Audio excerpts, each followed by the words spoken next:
بسم الله الرحمن الرحيم الحمد لله رب العالمين وصلى الله على نبينا محمد وعلى آله وأصحابه أجمعين.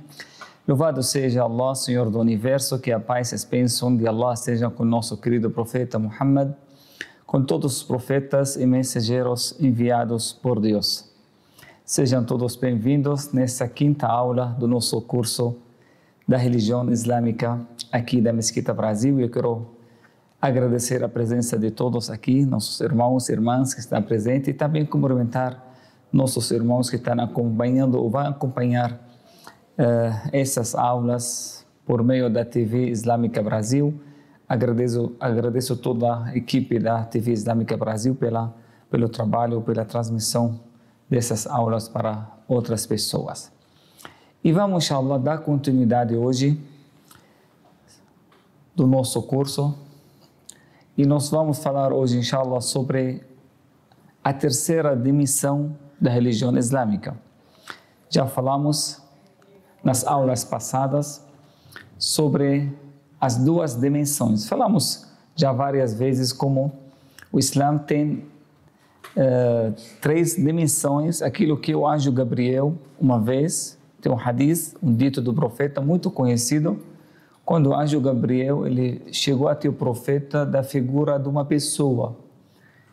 Então ele sentou na frente do profeta e todos os companheiros estavam presentes e acharam estranho aquela pessoa que ninguém conhecia, e nem parece que ele chegou da viagem, e porque ele estava bem arrumado, até o cabelo bem assim, arrumados, e acharam estranho, ninguém conhece, porque lá todo mundo conhece todo mundo.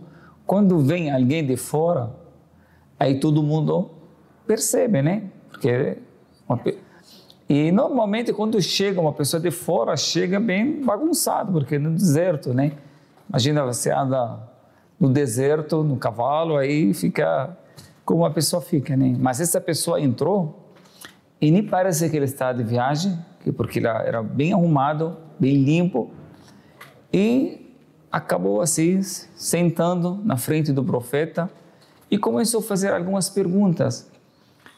Aí que o anjo Gabriel, né, depois que eles descobriram que o profeta falou para eles que era o anjo Gabriel, que ele chegou para ensinar a todos vocês, a vossa religião.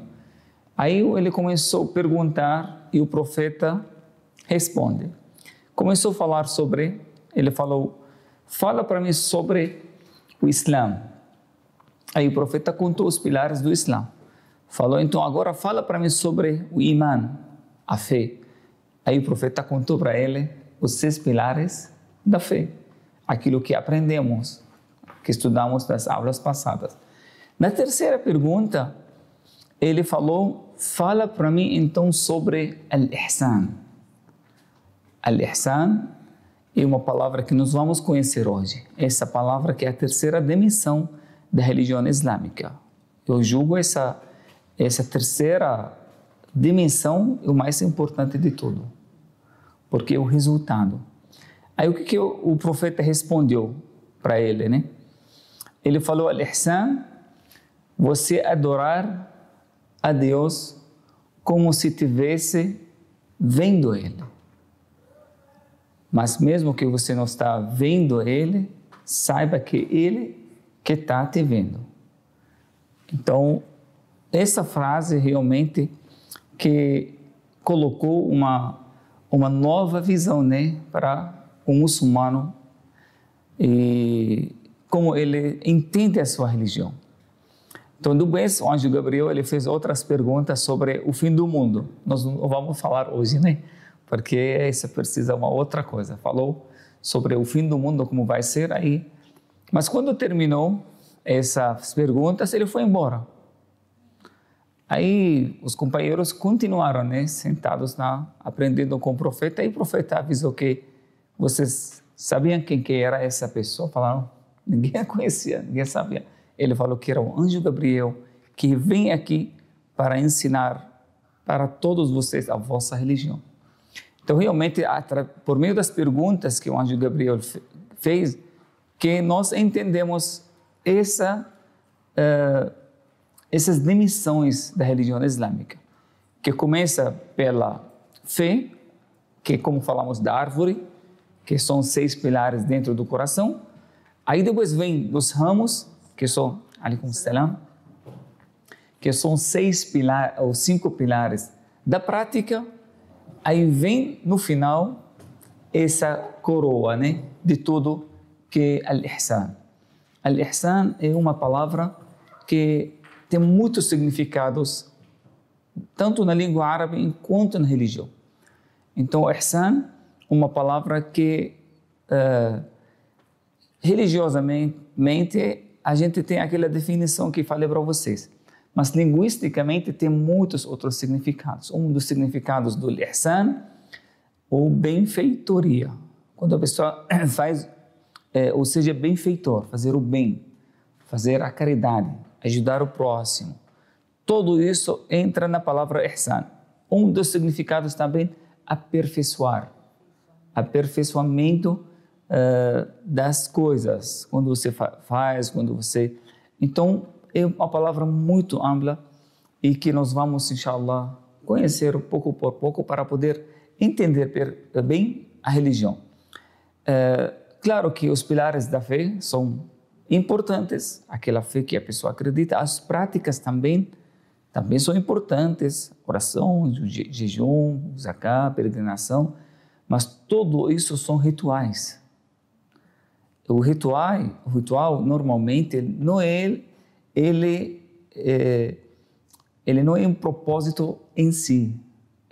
As rituais são meios para alcançar alguma coisa. As práticas que você tem, aquela fé que você tem e a prática que você pratica, não só ela em si um fim, ela é um meio para um fim. Isso todos são meios que nós aprendemos nas aulas passadas. São meios. Quando você pratica, na hora que você tem fé em Deus, acredita nos seus livros, nos mensageiros, no dia do final, aí depois você começou a praticar as orações, fazer o jejum, fazer a caridade, fazer tudo.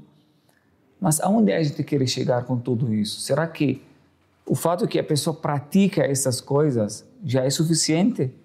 Não, isso é o propósito. São meios, tudo isso são meios para chegar a um propósito maior. Qual é esse propósito maior? Criar um ser humano bem feito. Construir um ser humano que serve para ser uma pessoa, uma criatura humana. Isso aqui é propósito. Então, aqui que nós vamos agora começar aperfeiçoamento espiritual. Porque a gente tem na vida muitos exemplos que, na verdade, eles entenderam a religião de uma forma distorcida. Acha que apenas eu pratico as orações, já faço as minhas obrigações espirituais, então já é suficiente, já estou muçulmano, praticante, já não sei o quê. Mas tenta fazer um negócio com essa pessoa, por exemplo. Faz um compromisso com essa pessoa. Começa a mexer com o ego dessa pessoa, com a vaidade dessa pessoa. Aí você vai perceber que toda aquela prática que a pessoa tem, toda aquela fé que ele fala que ele tem, não tem fruto, não tem comportamento, não tem conduta. Então essa fé se torna uma fé vazia. Então como podemos transformar a fé que a gente tem e a prática dos rituais que a gente pratica numa forma viva da nossa vida?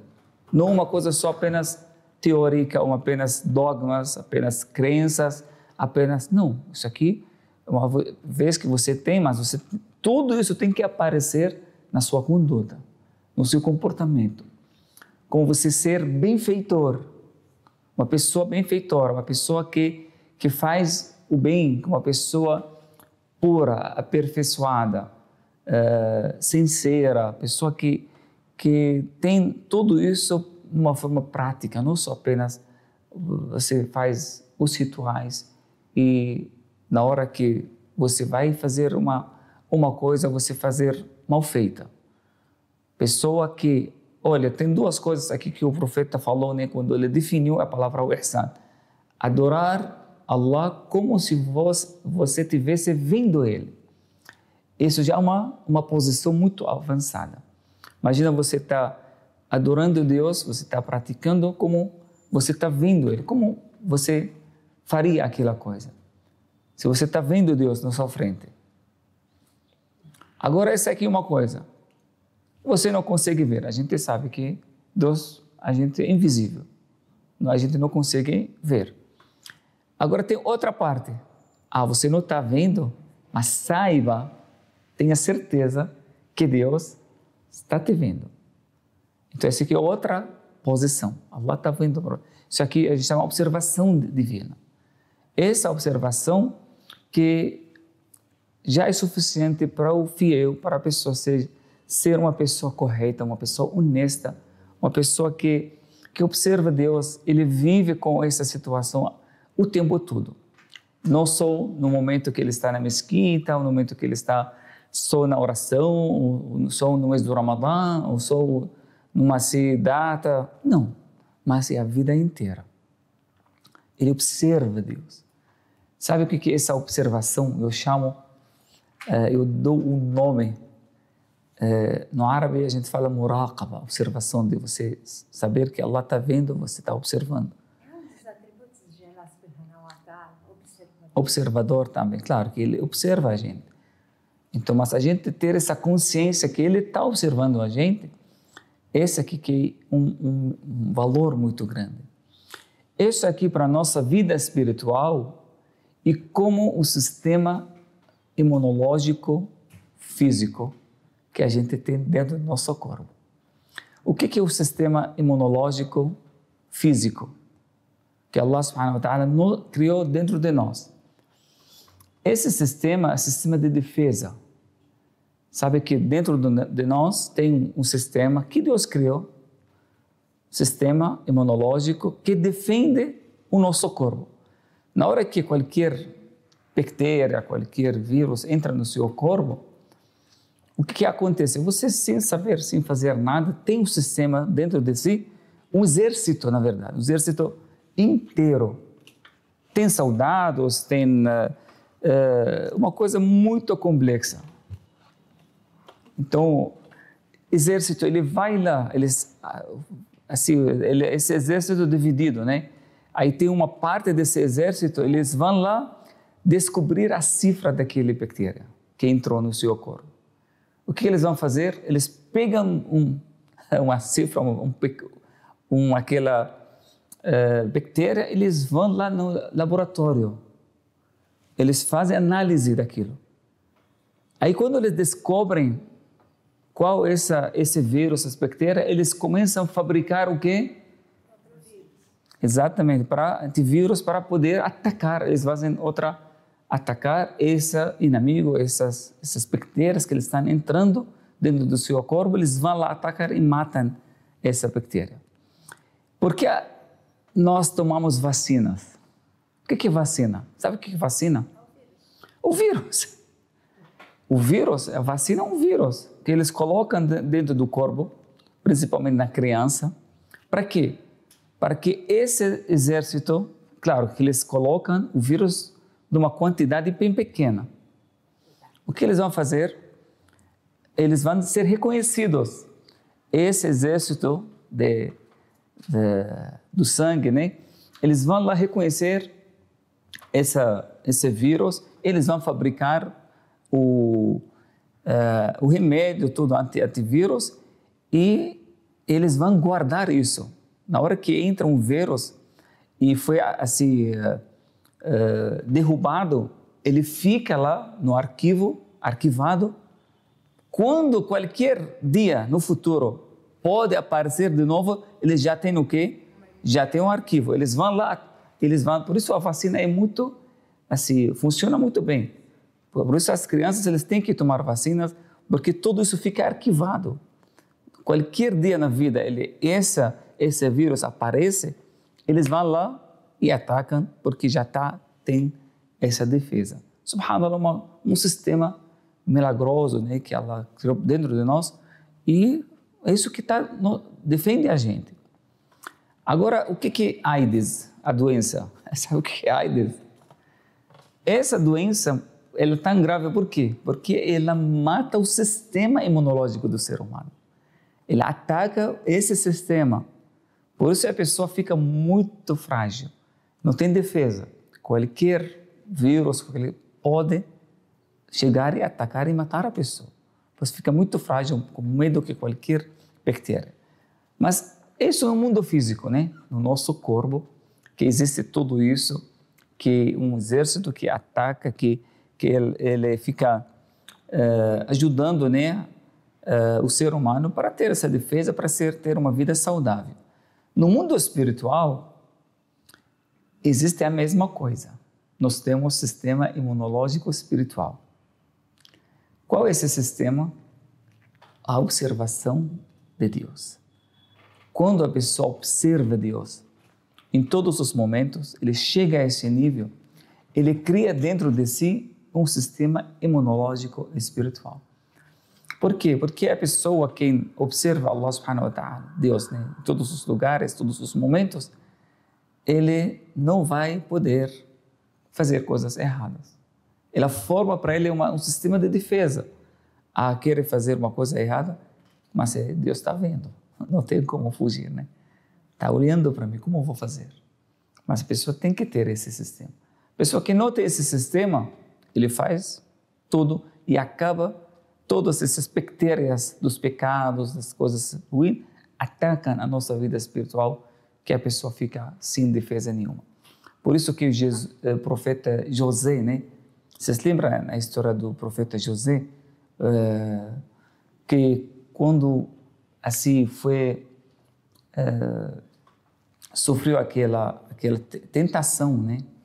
Ele foi tentado uma vez para fazer o pecado, e a esposa do rei, né? Então ela fechou as portas, fez tudo, não sei o que, ele tentou, ele era escravo, a pessoa. Então o que ele falou naquele momento? Oh Allah. Então ele observava naquele momento que Allah subhanahu wa ta'ala que está observando ele. Não adianta você fechar as portas, você fazer tudo, mas então aquele foi uma lição muito grande para a pessoa saber que quando ele tem essa observação, ele não precisa. Eu acho que falta isso hoje da vida da humanidade, né? Porque nós hoje ensinamos às pessoas o medo da lei, a lei que nós colocamos, as punições que nós colocamos, e as pessoas ficam com medo da lei. Então, o que significa? Quando tu assim tem uma ausência da lei, e quando a lei não pode me pegar, ou eu não posso fugir do castigo da lei, então a pessoa não tem nenhuma outra coisa que pode impedir ele fazer uma coisa errada.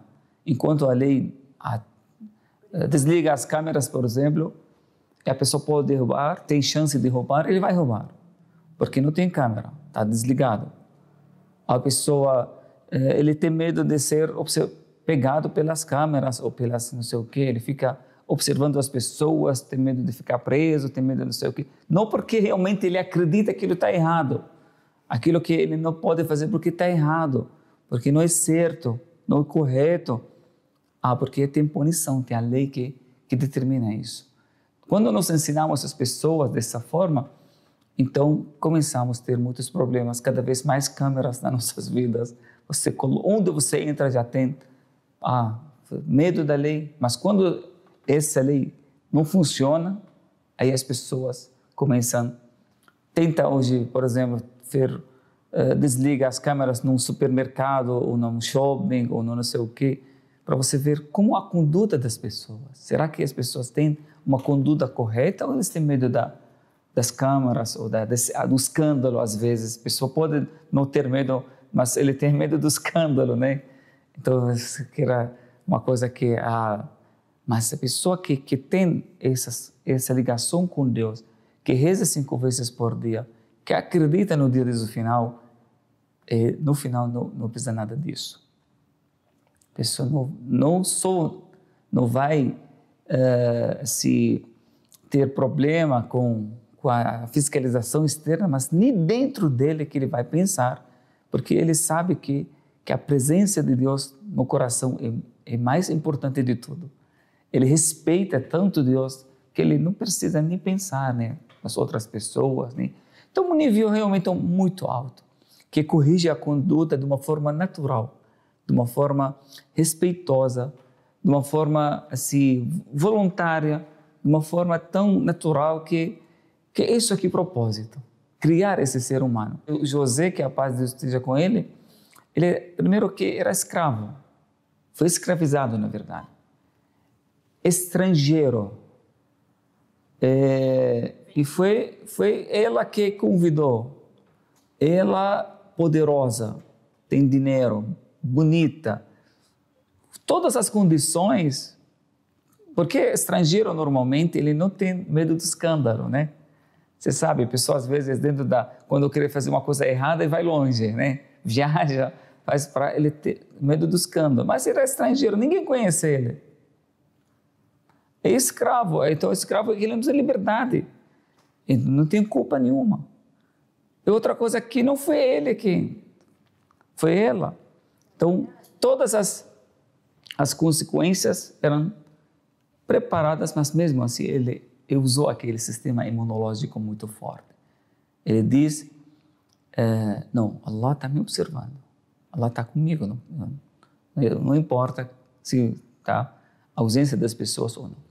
Então o ihsan é isso, você chegar a esse nível, a sua conduta, seu comportamento, aí como você vai se comportar com si mesmo, com seus pais primeiro, né?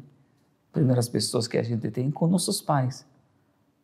Por isso Allah usou a mesma palavra ihsan com os pais. É a mesma palavra que a gente fala wa ahsinu inna Allah yuhib al-muhsin wa bil walidaini ihsana. Com seus pais você tem que ser benfeitor, tem que tratar de melhor forma. Com os pais, com vizinhos, com os amigos, com os irmãos, com os filhos, com o marido, com a esposa, com os animais, com a natureza, com o meio ambiente. Ser uma pessoa cada vez mais aperfeiçoada, tentar esse um espaço muito grande. Quando você se torna bonito espiritualmente, não só fisicamente. Essa beleza espiritual, a beleza interior. A gente cuida muito do exterior. Imagina, né, hoje, quantos salões de beleza existem hoje? Quantas pessoas vão lá para tentar colocar uma aparência bonita? Quantas academias hoje? Quantas práticas, sistemas assim, da alimentação para a pessoa parecer mais bonito, mais forte, mais saudável? E a alma? Não tem academia para a alma? Não tem exercício para a nossa alma se tornar bonita também, bela? Isso aqui ninguém cuida. Só no espelho, a gente fica no espelho. Tem exercício, mas isso não. Do exercício físico, está falando? Claro que faz parte. Não estamos falando que isso aqui não pode. Claro que tem que fazer. Exercício físico, cuidar da sua aparência, tudo bem, isso aqui. Não falamos que é uma coisa ruim, não. O profeta Muhammad sallallahu alaihi wasallam diz: Inna Allah jamilun yuhibbul jamal. Allah, louvado seja Ele, é belo e gosta da beleza, coisas bonitas. Por isso Ele cria toda a beleza, Deus quem criou, né? Toda a beleza da natureza, toda a beleza que a gente tem foi uma criação de Deus. Se nós estamos falando que isso aqui é proibido, mas focar só nisso, isso aqui que é o problema. Se a pessoa fica cuidando só na sua parte exterior, esquecendo a beleza onde Allah está olhando. A gente cuida da parte que as pessoas olham, mas Allah não olha para a sua figura. Deus não olha para a sua aparência. Deus não olha para a sua cor, para a sua altura, a sua figura, no seu cabelo, se você tem cabelo ou não tem cabelo, se o cabelo é bonito, não é bonito. Se, Ao contrário, o ser humano que olha. isso aqui é nós que nós olhamos, mas Allah não olha isso. Deus olha um lugar só, olha no seu coração. Isso aqui mas onde você precisa aperfeiçoar, precisa trabalhar para não ter nada daquilo que é ruim. Você não coloca ódio, não coloca inveja, não coloca o ego, né? Maldade, intenções ruins. Tem que fazer essa purificação diária. E o exercício também. Então tem um curso específico para a purificação da alma. Como podemos purificar as nossas almas para se tornar realmente um ser completo. Um ser diferente. Um ser que realmente acrescenta. Hoje estamos muito cansados. A humanidade está muito cansada de ter seres humanos com muitas doenças, né? Hoje as pessoas não têm mais confiança nas pessoas, não confiam no ser humano. Pessoas nem confiam nem com os filhos. Tem medo de ter filho hoje, porque o filho ele vai crescer, ele pode ser inimigo da família, dos pais, não sei o quê. Hoje as pessoas preferem ter um animal em casa do que ter um filho. Preferem assim, ter um mundo virtual do que ter um amigo. Eles ficam no virtual, só no aparelho. Não ter amigo assim físico, um amigo que você confia. Hoje muitas pessoas não têm nem pessoas para confessar às vezes, né? Desabafar às vezes. Você precisa falar alguma coisa que você está sentindo. Você tem medo da pessoa. Você fala, confia numa pessoa e sai falando da sua vida para todo mundo. Então a gente tem crise humana hoje. Tem crise do ser humano. Pessoas não querem ter filho porque fala que o ser humano é muito perigoso. Melhor ter animal. Cachorro, para mim, dá mais benefício do que um ser humano dentro de casa. As pessoas falam isso. Pessoas, então, é crise do ser humano. E quando você tem um ser humano bem preparado, imagina, o que você tem um filho, que você cuida dele, ele cuida de você. Quando você se torna também pessoa que precisa da ajuda, você vai encontrar aquilo que você plantou, você vai colher. Aquele esforço que você fez com os seus filhos, não tem asilo, coloca lá no asilo, coloca lá não sei o quê. Então é muito difícil a vida quando não tem esses valores. E hoje cada vez estamos realmente saindo, perdendo muitas coisas. Por isso a vida ficou muito difícil. Cada vez mais casamentos, quase casamento não está durando muito hoje. 1 ano, 2 anos, aí depois separam. Falta também de tudo isso que a gente está falando. Tem casamentos meses, né? Nem anos chega. Então, realmente isso aqui falta para a nossa vida, ter essa felicidade interna. Por que as pessoas chegaram a esse nível? Porque eles procuram ser felizes fora de si mesmo. Procuram felicidade no mundo exterior, procuram não sei o quê. Foca muito do material, fica muito... Então, é esse aqui o resultado dessa mudança que Deus, né, mandou para nós. Nosso problema é o livre-arbítrio, né, que Deus deu para nós liberdade. Então, você pode escolher. É isso aqui o problema, né? É diferente das outras criaturas que não têm, mas nós temos. E as pessoas escolhem o caminho mais fácil, que tem mais prazer, não é mais saudável. E isso causou para nós muitos problemas e a gente precisa voltar para ser humano, seres humanos. Antes de mais nada, nós temos que ter e ser humano. Eu sempre falo que a humanização antes da religiosidade. Hoje, a gente tem falta da humanização. eu falo que o ser humano é como um pote, sabe? O pote, quando o pote está contaminado, se você tem um pote muito sujo, aí você vem, coloca água pura, purificada, coloca água. Ou coloca leite nesse pote. O que vai acontecer? O problema não está na água. Água pura. O leite não está sujo, mas o problema está onde? Está no pote que está. Vai contaminar a água, vai contaminar a leite, vai contaminar. Então você tem que limpar primeiro o pote para você colocar depois a água, o leite e tudo. Então o ser humano, quando ele não está sendo humanizado, não adianta colocar religião. Se coloca religião, aí a religião vai ser contaminada. Porque a pessoa tem que ser humano antes de ter religião. Coisas, valores comuns que todos nós temos. Coisas básicas. E hoje as pessoas estão perdendo isso. Pessoa que sai para matar, para assim, fazer tudo, assim, muita violência, muito cruel. Ele mata, ele violenta, faz... Por quê? Porque realmente ele falta humanização. A humanização antes da religiosidade. Depois aí vem religião, para o ser humano, por natureza, ele um ser que tem compaixão, que tem misericórdia. Ele por natureza, ele tem carinho, ele tem... Mas a pessoa quando deixa tudo isso, aí começa a se tornar uma outra criatura.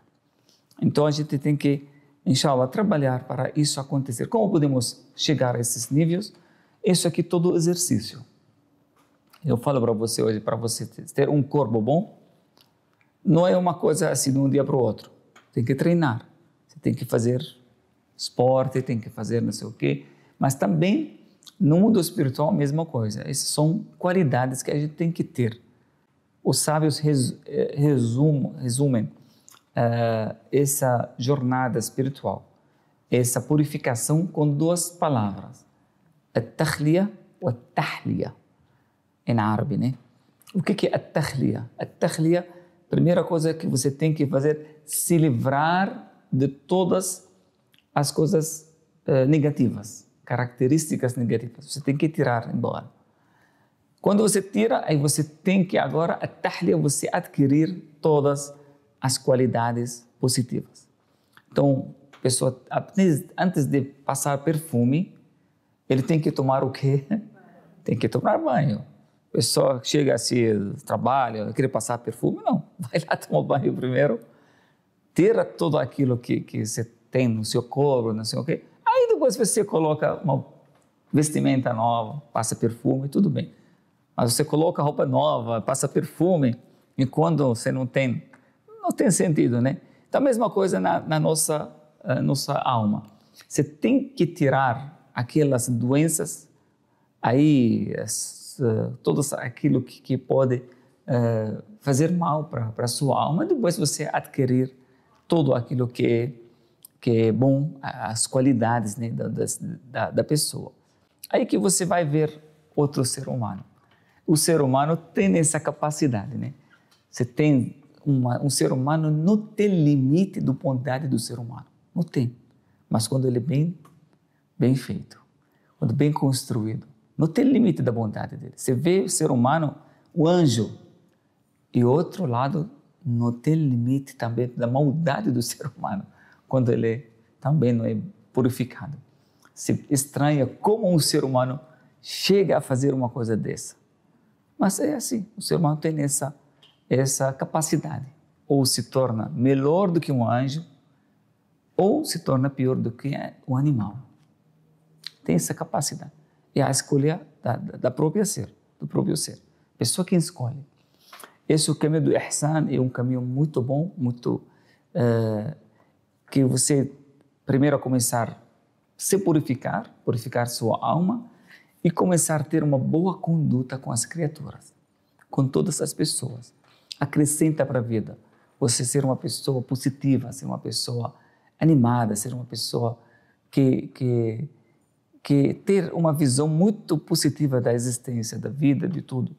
Quando você ter pureza, quando você tem um bom coração, quando você não tem inveja, não tem ódio no seu coração, não tem maldade, não tem todas essas doenças que o ser humano poderia ter. Não tem ego.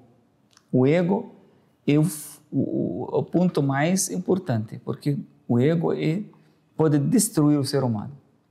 Olha, 90% dos nossos problemas hoje por causa do ego. O ego, porque eu. Estou defendendo eu. Essa palavra eu, no Alcorão, não existe uma eu que é esticada assim, sempre minimizada, para não ensinar a pessoas a falar eu. Em vez de falar eu, fala Deus. Você não fala eu que fiz, eu que aprendi, eu sou inteligente, eu sou maravilhosa. Fala que Allah deu para mim isso. É muito diferente. Se não é seu. Seu, quando você fala eu, isso aqui traz ego para você, egoísmo. Tem que reconhecer isso como dádiva de Deus. Fala eu. É você o quê? Quem é você? Essa é uma falsidade, falsificação às verdades. Você não é nada, eu não é nada. Sim, se você for uma pessoa bem-sucedida financeiramente, se não tem clientes que compraram de você e deixaram você rico, você ia ser rico. Se Allah subhanahu wa ta'ala deu para você abriu para você uma maneira, uma certa capacidade para você fazer aquele trabalho, como você faria? Então, quando você fala eu, isso aqui que é o início do erro. O Satanás, ele falou eu, melhor do que o Adão. Falamos do pecado original. Falou eu melhor do que ele. Já acabou. O ego, porque eu melhor do que ele, eu sou mais inteligente, eu sou mais não sei o quê. Eu. Nós temos que trocar eu por Allah subhanahu wa ta'ala. Não fala eu que fiz, eu que estou fazendo, não. Fala que com a ajuda de Allah subhanahu wa ta'ala, com a ajuda de Deus, que Allah deu para mim, Ele que me deu essa capacidade de aprender, Ele deu tudo na verdade. Você pode falar eu quando você quem fez mesmo, mas você fez isso. Você escolheu ser bonito, você escolheu ser rico, por exemplo, você tem todas as condições. Não, nós temos que reconhecer as dádivas que Allah subhanahu wa ta'ala deu para nós, para não sentir esse orgulho, ser mais humilde. Isso aqui, a chefe das características, a humildade. Se reconhecer que você também foi ajudado, que alguém deu para você isso, reconhecer isso e ter essa humildade, essa simplicidade, né, que coloca limite para o seu ego. Essa aqui luta diária, isso que nós chamamos o jihad também. Jihad é o esforço contra essa situação de ser e querer também se orgulhar, se achar. Então essas práticas, né, esse caminho, esse exercício que tem que ser diário e tem que ter, descobrir como. Como podemos descobrir? Deixa no final, por favor, as perguntas. Como podemos descobrir os nossos defeitos? Na verdade, isso aqui é uma medicina que preocupou muitos sábios no passado. Como a pessoa pode descobrir seus defeitos? Como podemos saber que eu tenho essa coisa ruim da minha alma? Tem maneiras, né? Maneiras diferentes. Uma dessas maneiras que podemos descobrir nossos erros, nossos defeitos, é olhar nas pessoas, olhando os defeitos das pessoas. Mas como? Não para criticar as pessoas, não para julgar as pessoas, mas para refletir. Será? Quando você vê uma coisa ruim na outra pessoa, Em vez de você ficar criticando, falando mal, a primeira coisa que você tem que pensar, será que essa coisa está em mim também? Você vê uma pessoa mentirosa, por exemplo, fez uma mentira. Ou você percebeu que uma pessoa que está se achando na fala, assim, a pessoa dá para perceber. Em vez de você ficar julgando a pessoa, primeira coisa que você tem que pensar, será que eu também pratico, faço a mesma coisa? Aí você tem que pesquisar, procurar. Será que estou assim também? Eu faço a mesma coisa. Se você está fazendo, então como você vai criticar as pessoas, você vai julgar as pessoas? Mais provável que você tem que começar por si mesmo. Se corrigir, você começar a falar, será que estou assim também? Olha que estou enxergando esse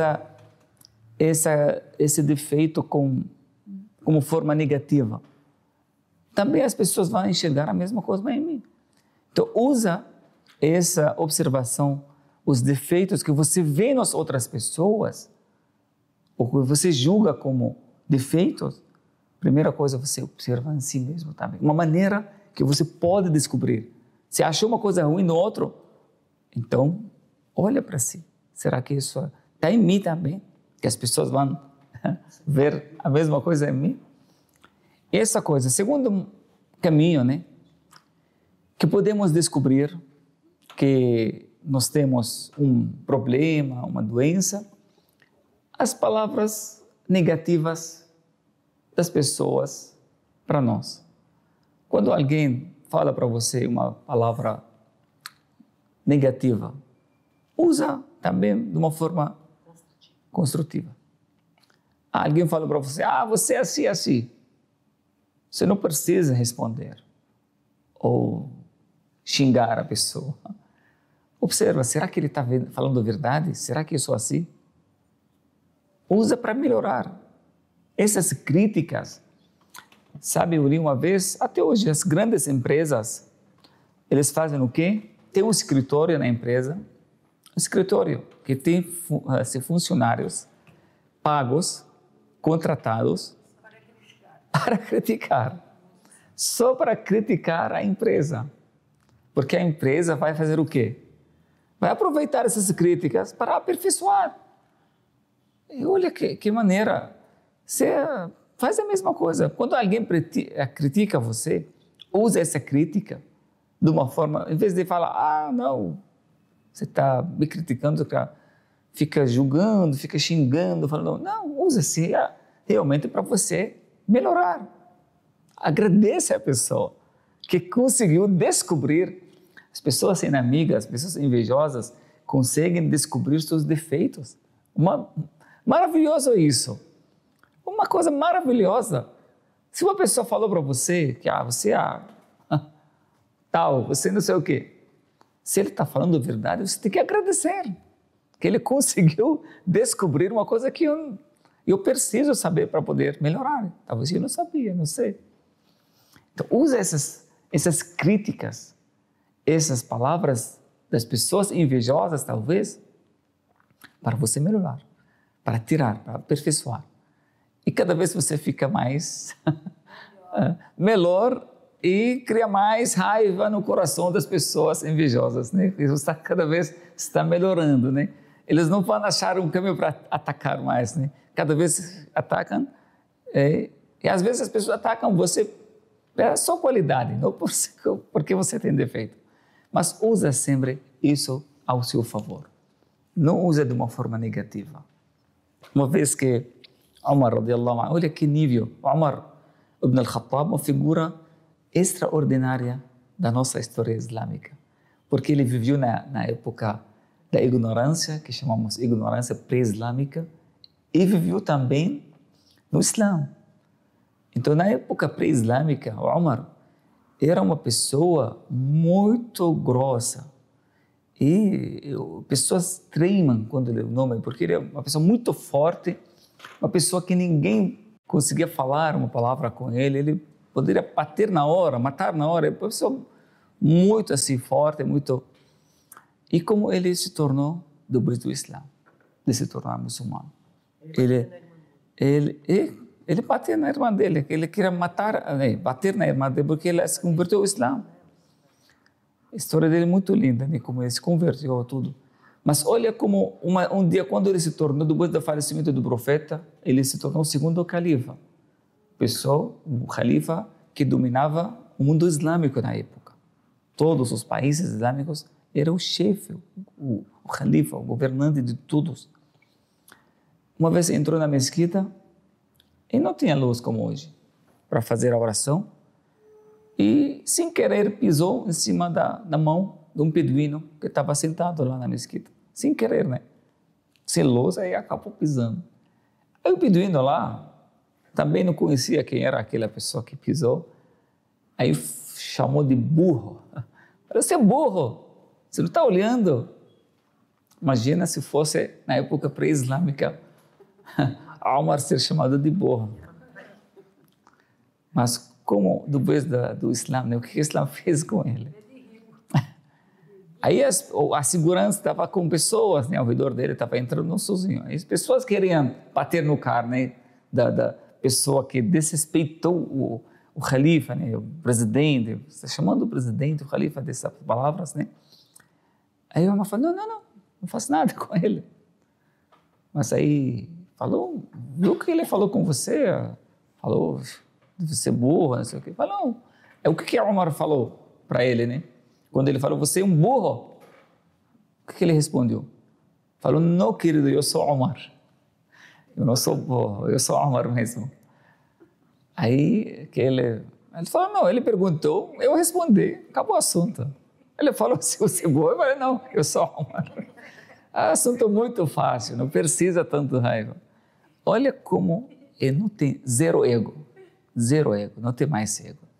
Não, ele, olha, está me chamando de não sei o quê, eu vou xingar ele, o pai dele, a família dele inteira, eu vou falar mal da... Engraçado, né?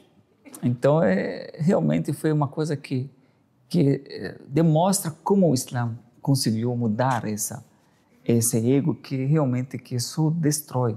Quando a pessoa tem... Existe uma diferença, irmãos, entre a dignidade e o orgulho. Claro que o Islã jamais aceita que você seja humilhado. Humilhação não existe. Mas existe um limite. Por isso que as pessoas não sabem a diferença entre o que é dignidade e, às vezes, e aquilo que é humilhação. Acha que ele está... Então, a gente tem que saber, se não for humilhação, a gente tem que tolerar.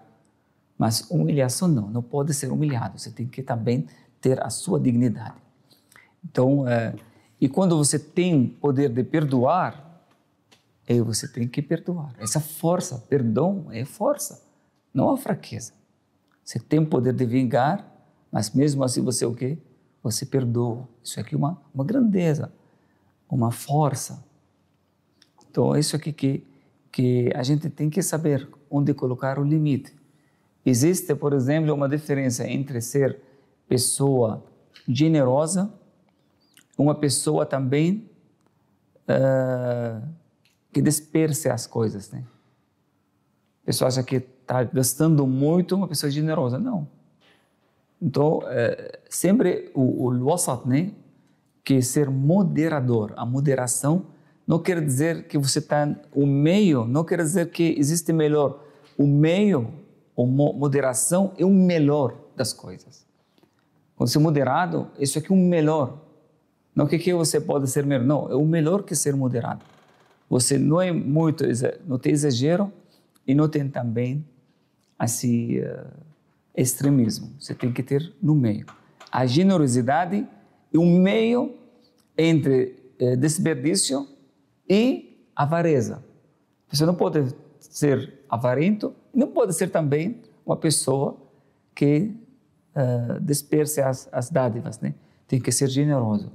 A generosidade é o melhor. A coragem, por exemplo.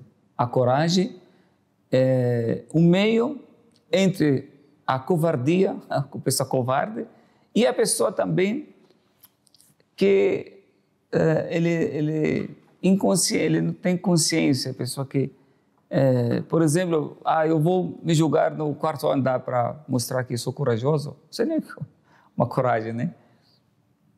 Mas coragem tem também um valor, que é sempre um valor que vem no meio das duas coisas extremistas. Esse é o valor. Então, isso aqui que nós temos que sempre procurar. Então, uma lihsan é uma expressão que é muito importante, que a pessoa, quando tem toda essa fé e essa prática, ele vai se tornar uma pessoa que tem bom caráter, uma pessoa que tem uma boa conduta e vai ser uma pessoa que vai ter um bom relacionamento com as pessoas, com outras criaturas. Isso que é propósito. E quando nós percebemos uma falha na conduta da pessoa, nós vamos voltar para quê? Para a origem. Na origem que a fé que talvez não está forte, a fé que está fraca, a fé que está com problema, mas a pessoa que tem uma fé 100% correta, que tem uma prática também das práticas do Islã, ele deve ser também uma pessoa honesta, uma pessoa sincera, uma pessoa leal, uma pessoa verídica. Isso aqui é um caminho. A oração, Allah subhanahu wa ta'ala diz, a prática das orações ajuda a pessoa a ser essa pessoa piedosa. O jejum, uma escola, para quê? لَعَلَّكُمْ تَتَّقُونَ. O caminho do jejum leva a pessoa para ser uma pessoa piedosa. A peregrinação leva a pessoa a ser uma pessoa piedosa.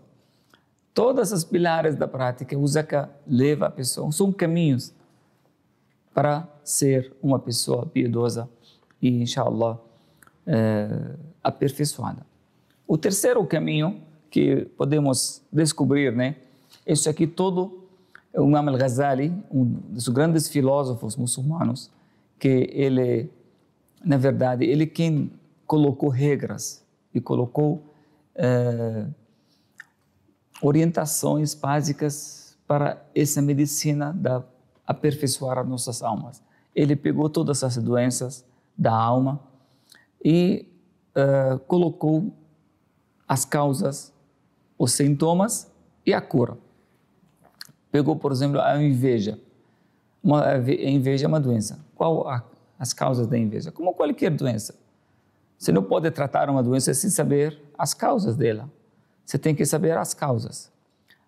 Também tem que saber sintomas. Quais são os sintomas da pessoa que tem inveja? Tem sintomas também. E depois, quando você saber tudo isso, você sabe também o quê? Como você remediar, como você ter remédio, né? Como você cura dessa doença. A pessoa tem ódio no coração também. Será você, essa pessoa? A pessoa tem ego forte. Como você vai descobrir isso?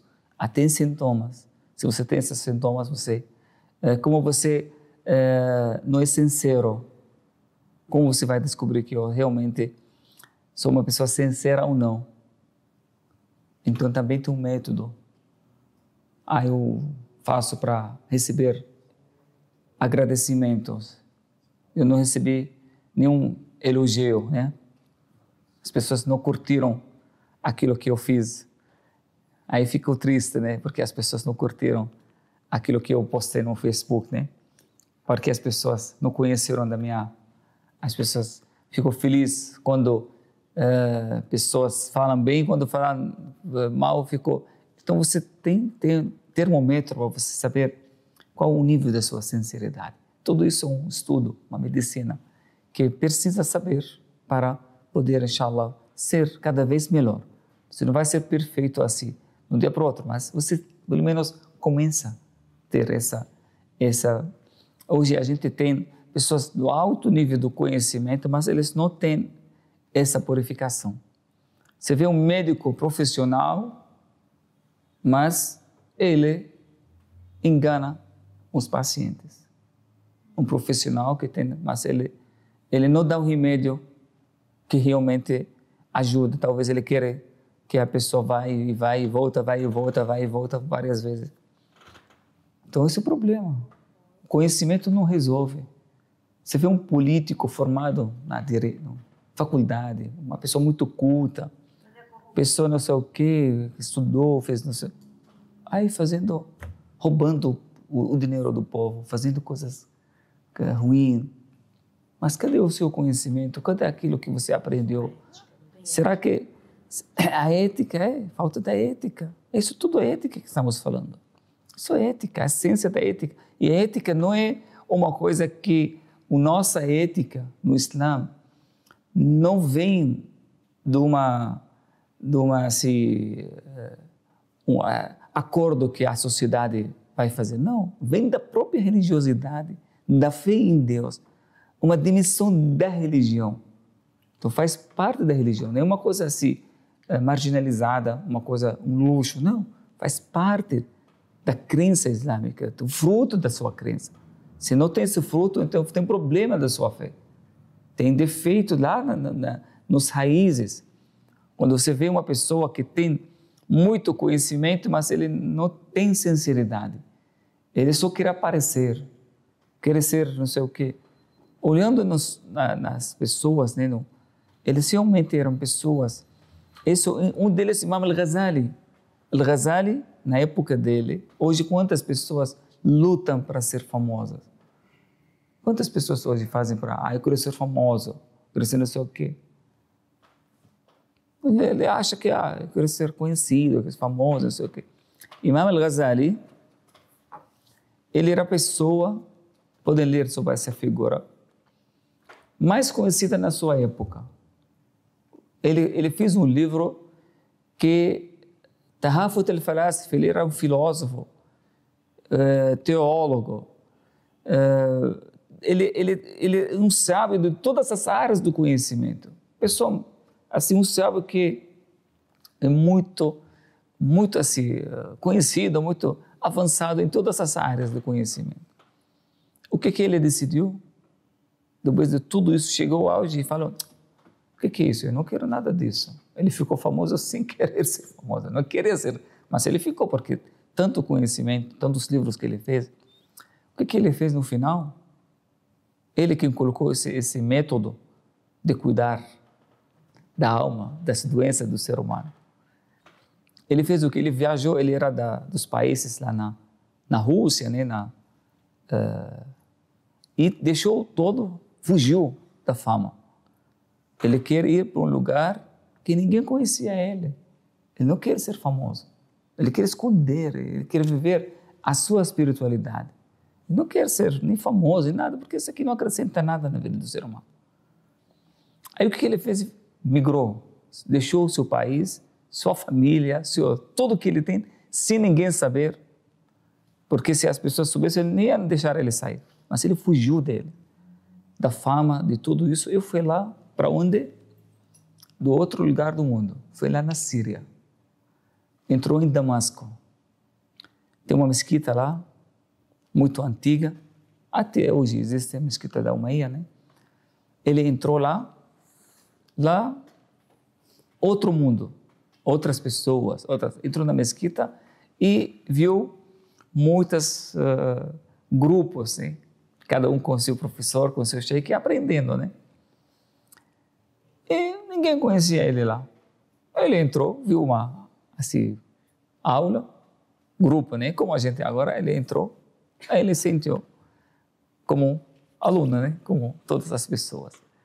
Aí o sheikh estava dando aula, aí de repente o sheikh que estava dando aula falou, Imam Al-Ghazali, que não sei o que ele diz no seu livro, ele citou o nome dele na aula, e o Imam Al-Ghazali estava sentado lá, sem conhecer ele, né? Aí falou, até aqui, eu cheguei a fugir disso, aí eu encontrei isso aqui. Ele também retirou da aula, sem ninguém saber, e saiu lá procurando um trabalho, porque ele não conhecia ninguém, ele queria trabalhar. Achou um trabalho como faxineiro, numa loja do cabeleireiro, do lado da mesquita. Falou, eu preciso de um faxineiro, você quer limpar? Ele falou assim, eu aceito. E começou a trabalhar faxineiro na loja e sentava o resto do dia e à noite num lugar conhecido até hoje, na mesquita, a Zawiya, né, o quintal do Ghazali, né? Ele fez um livro inteiro, e o nome desse livro, A Ressurreição das Ciências da Religião. Um livro de 4 volumes, desse tamanho, né, muito grande. Ele fez lá sozinho, naquele lugar, falando sobre exatamente como podemos purificar a nossa alma. Como a pessoa pode ter felicidade interior e curar essas doenças. Porque essas doenças só fazem mal. Esse ego, essa inveja, essa aqui, só atacam a própria pessoa e podem destruir e nunca fica satisfeito. É o caso das pessoas da nossa época. Nunca fica contente, satisfeito. Mas é muito mais simples você procurar isso. Fez esse livro, um livro maravilhoso. Ele que colocou esse método, não? Como você descobrir suas doenças e como você curar, como você ter sintomas e como você pode, inshallah, também aperfeiçoar a sua alma, para ser uma alma aperfeiçoada. Lembrando uma coisa importante, irmãs e irmãos, que o ser humano é ser humano não pelo corpo.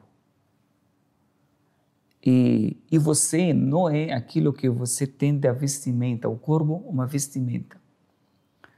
Então você, fulano, Eduardo, Alexandre, Maria, você não é aquele corpo. Isso aqui é uma vestimenta que você usa para você. E esse corpo como vestimenta pode ser trocado. Na morte, quando a pessoa morre, faz o quê? Leva para o cemitério, vai enterro, corpo vai para a terra. Mas será que você acabou? Não. Você é a alma. Isso que você tem que cuidar, por que estamos falando isso? Tudo aquilo que você vai construir no mundo você vai perder. Infelizmente. Todo aquele cuidado que você vai fazer no mundo do você vai perder, vai deixar. E tudo aquilo que você vai construir no mundo do ser, você vai levar. E vai continuar, e vai manter. Aquele corpo você vai entregar no dia da morte. Você está usando, nem o seu. Você vai entregar, vai deixar. Mas a sua bondade, a sua generosidade, a sua sinceridade, a sua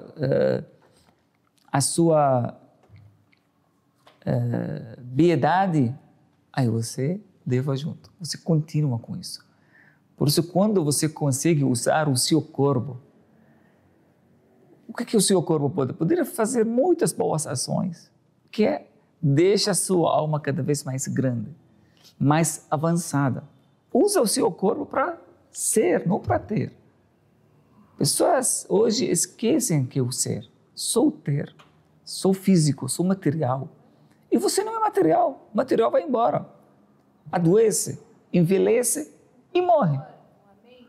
Mas agora, você como alma, como pensamento, como purificação, isso aqui vai voltar no dia do final, na ressurreição, vai ter um corpo novo.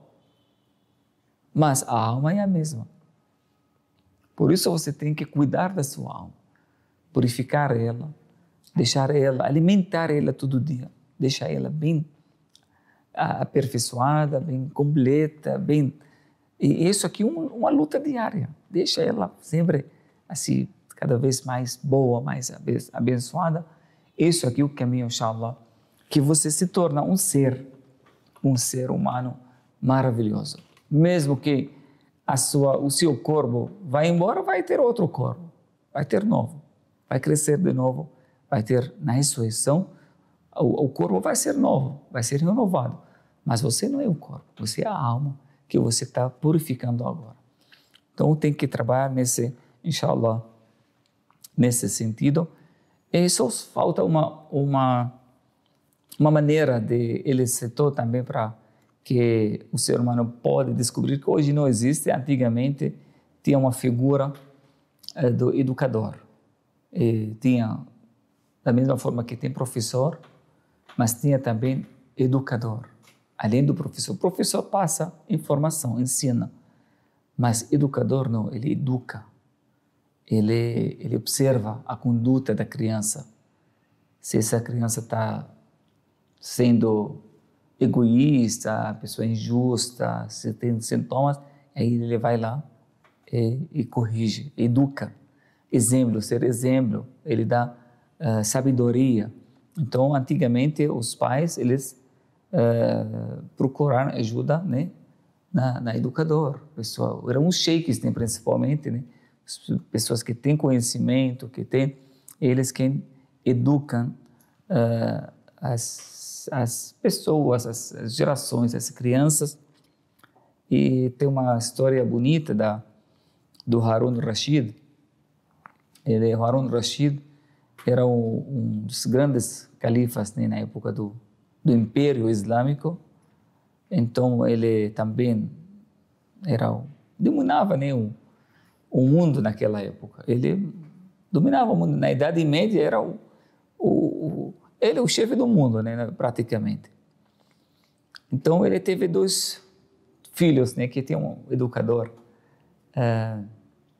que educava, né, os filhos do presidente, do califa.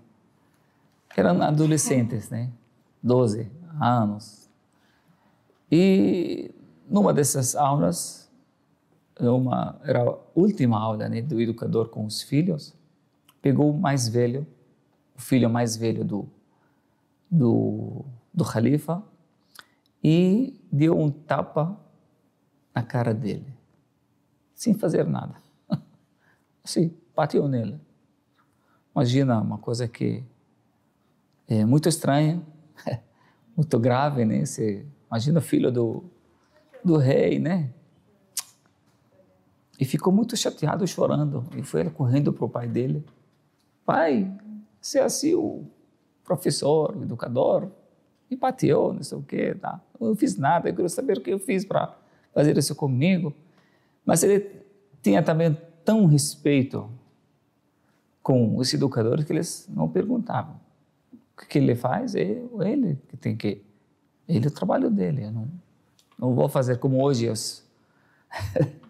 Hoje os pais, às vezes, interferem de uma forma negativa, às vezes. Quando eu vi um professor chamando a atenção do filho, falando, não, você não fala com meu filho, você não sabe o quê. Mas por isso que também nós estamos ajudando os professores também a fazer o trabalho deles, como educadores, hoje, como não tem educador. Então, o que ele falou? Desculpa, filho, eu não posso fazer nada para você. Ele fez, aí passou, né? Passou, mas a criança, adolescente, nunca esquece, né? Aquela coisa que... E muitos anos depois, a criança, o adolescente se tornou jovem, se tornou adulto, e o pai morre, ele se torna o quê? Que o herdeiro, né, ele se tornou califa no lugar do pai dele. E agora, ainda lembrando, uma coisa que criança não esquece, né, uma coisa que... E o que ele fez? A primeira coisa que ele fez, queria vingar daquele professor, daquela pessoa que machucou ele, queria saber por que eu fiz isso com ele. Chamou, procurou, mandou a polícia trazer ele onde ele estiver. A polícia ficaram semana procurando o cara.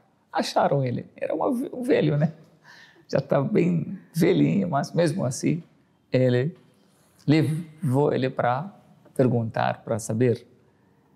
E quando ele estava junto com ele, falou, agora mesmo você tem que explicar para mim por que você bateu em mim naquele dia. Aí o professor, né, o educador, ele falou, filho, eu naquela época eu sabia que o senhor vai se tornar o herdeiro do seu pai. E você vai chegar onde você está hoje. Eu queria que você experimentar o sabor da injustiça, para você nunca ser injusto com ninguém. Então, quer dizer que a injustiça, ela dói. E você, no seu lugar, pode cometer injustiça, porque você tem poder. Quando a pessoa tem um poder, pode ser injusto, né? Pode cometer, sim. Mas saiba qual a dor da injustiça. Que a pessoa injustiçada pode sofrer, pode ficar anos e anos machucado com aquela injustiça. Por isso eu quero que você experimentasse o sabor disso para você nunca cometer com ninguém. Realmente foi uma aula muito, muito grandiosa, né?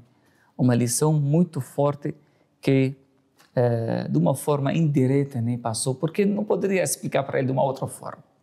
Como você vai... Uma pessoa que foi mimada, vamos dizer, né? Que cresceu todo mundo respeitando ele, todo mundo obedecendo ele, como ele vai? Onde ele vai experimentar a injustiça?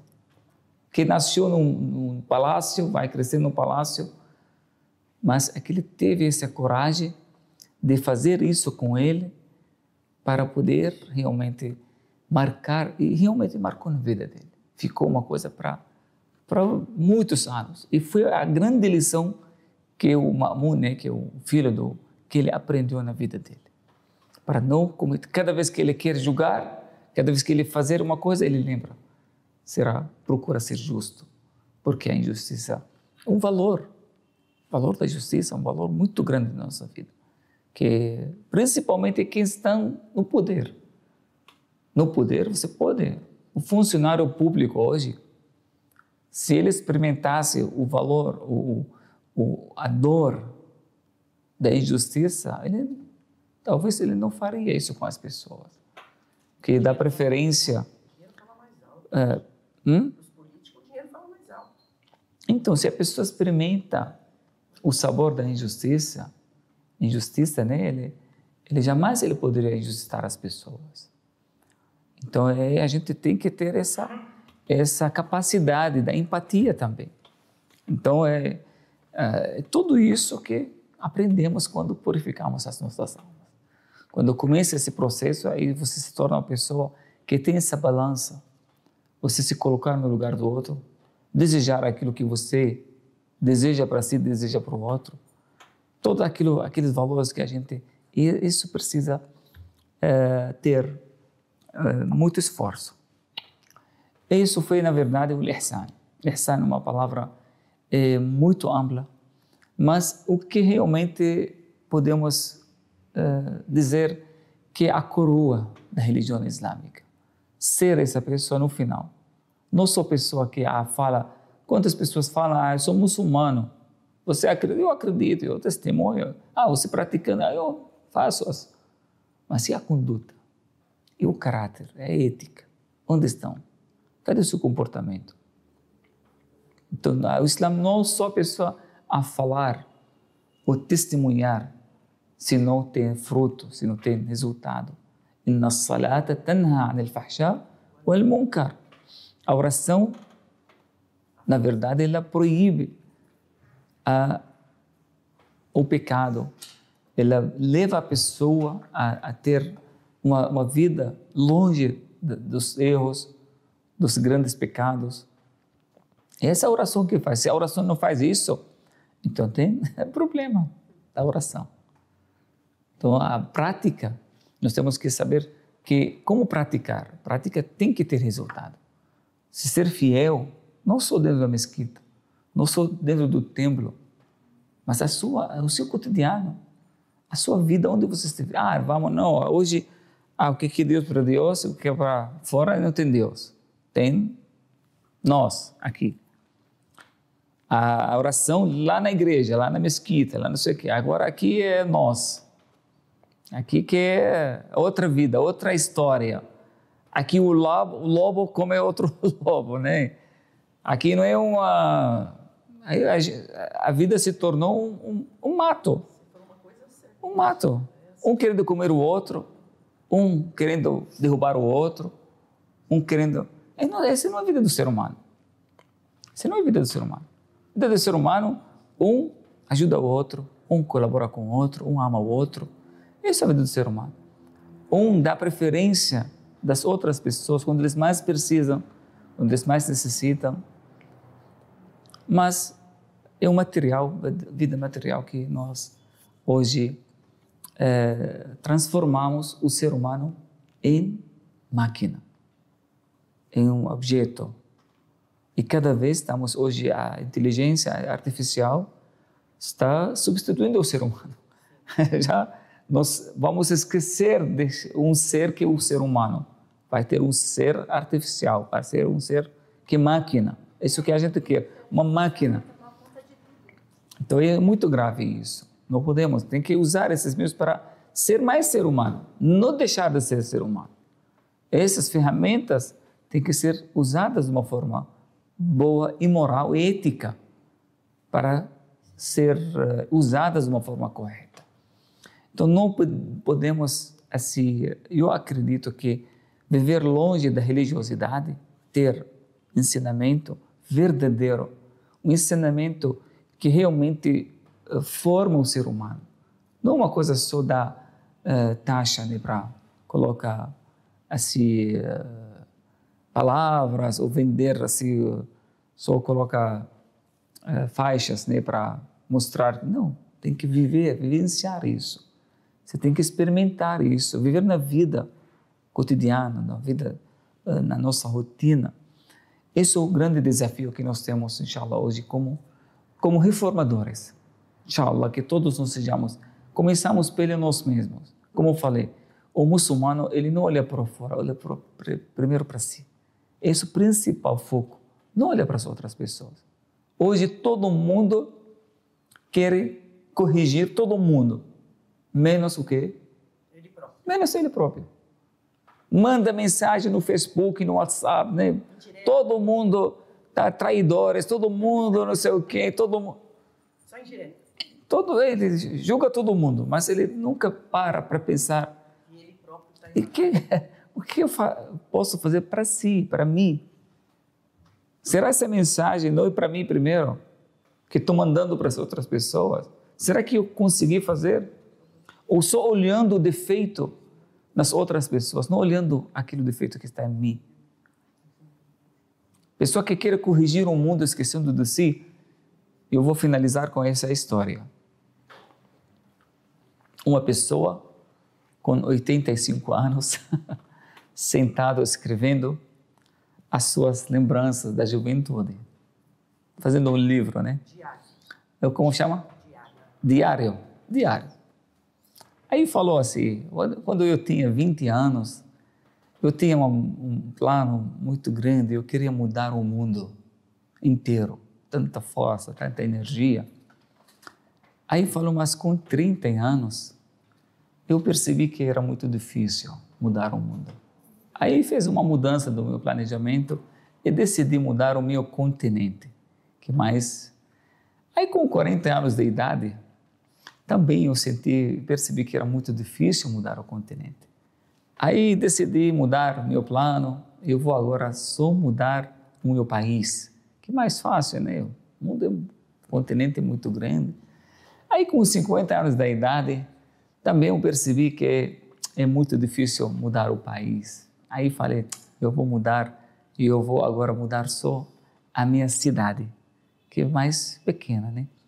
Falou com 60 anos de idade, eu também percebi que é difícil mudar as pessoas, que não sei o quê. Aí também mudei a minha e decidi me dar o meu bairro agora. Só o bairro que é onde eu moro, vou fazer tudo. Aí falou com 80 anos de idade, eu percebi também que é muito difícil. Quantas pessoas? Aí mudei também e decidi mudar só a minha família. Aí hoje estou com 85 anos. Eu percebi que quanto difícil também fazer. A minha família estou conseguindo mudar, não sei. Hoje estou com 80, nem consegui mudar a minha família. Mas falou no final uma coisa interessante. Falou, mas descobri uma coisa também muito interessante. Falou que eu descobri que eu era errado, desde o início. Porque eu pensei o contrário. Eu pensei em mudar o mundo sem pensar que mudar a mim mesmo. Eu deveria começar pelo contrário. Se eu colocava como objetivo mudar a mim mesmo, já poderia mudar a minha família e poder mudar o meu bairro, mudar o país, mudar o continente e mudar o mundo inteiro. Mas tem que começar pelo contrário, começar por si, não começar pelo mundo. Mas se você tem conseguido ter vitória e se tornar essa pessoa, quanta influência você vai fazer? Você acha que os seus filhos não vão ver? Você acha que a sua família não vai ver isso? E não vão querer ser também? Não vão querer ser e ter essa vida?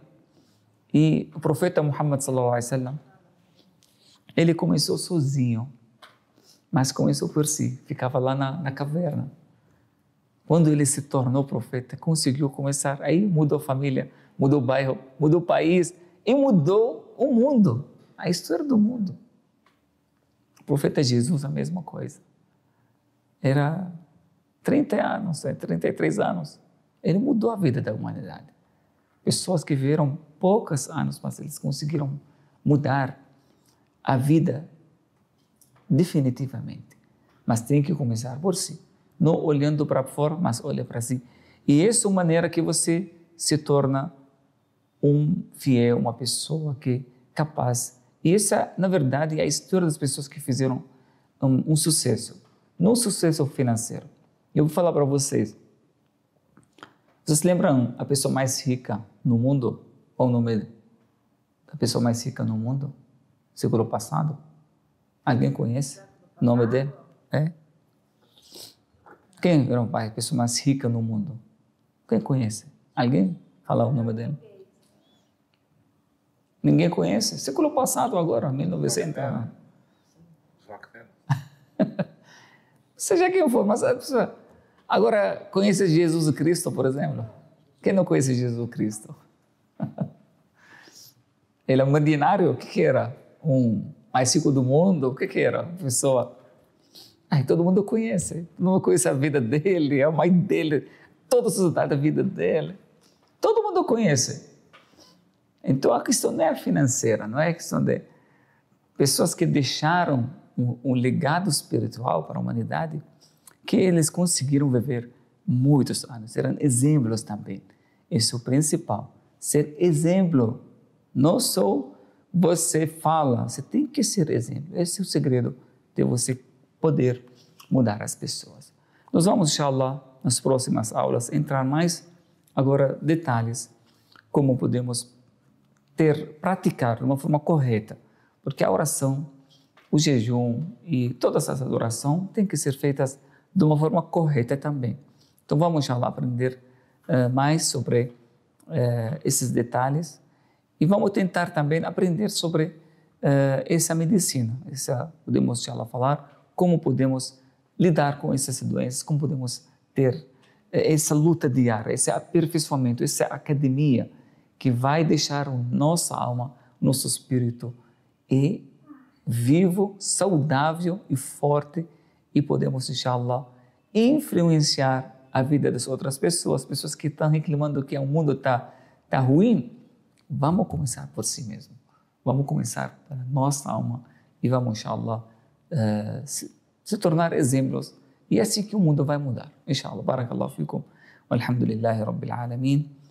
Agradeço muito as pessoas que estão aqui presentes, nossos irmãos, e agradeço também nossos irmãos e irmãs que estão acompanhando pela TV Islâmica Brasil. Inshallah, eu quero convidar também as pessoas para estar aqui conosco na Mesquita Brasil em São Paulo, pessoalmente, presencialmente aqui nas aulas. Quem não pode também acompanhar pela TV Islâmica Brasil. Barakallahu fikum. Assalamu alaikum wa rahmatullah. Que a paz de Allah esteja com todos vocês. Bismillahirrahmanirrahim. Alhamdulillahi Rabbil Alamin. Wa sallallahu ala nabiyyina Muhammad wa ala alihi wa ashabihi ajma'in. Allahumma allimna ma yanfa'una wa anfa'na bima 'allamtana wa zidna 'ilman ya akramal akramin. Allahumma la 'ilma lana illa ma 'allamtana fa'allimna ma yanfa'una. Allahumma inna nas'aluka 'ilman nafi'an wa qalban khashi'an wa lisanan dhakiran وطرفا دامعا ورزقا حلالا واسعا وشفاء من كل داء. صلى الله على نبينا محمد وعلى آله وأصحابه أجمعين والحمد لله رب العالمين. So precisa fazer inshallah, as súplicas em português também, inshallah. Precisa aprender mais a fazer súplicas em português.